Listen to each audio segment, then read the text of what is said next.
ప్రస్తుతం మనం ఈశాన్య దిక్కున్నటువంటి అమ్మవారి గుడి దగ్గర నిలబడి ఉన్నాము. ఇక్కడ ఉన్నటువంటి అమ్మవారిని రాజ్యలక్ష్మి అమ్మవారికి పిలుస్తూ ఉంటారు.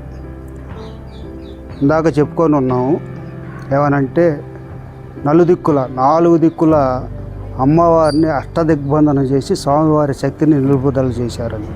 ప్రస్తుతం మనం ఈశాన్య దిక్కున్నటువంటి అమ్మవారిని చూపిస్తూ ఉన్నాం.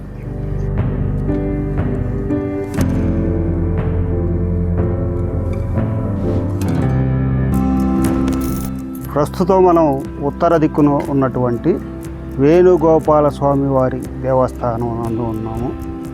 ఆ ఆలయ ప్రాంగణాన్ని ఒకసారి మీకు చూపిస్తూ ఉన్నాను.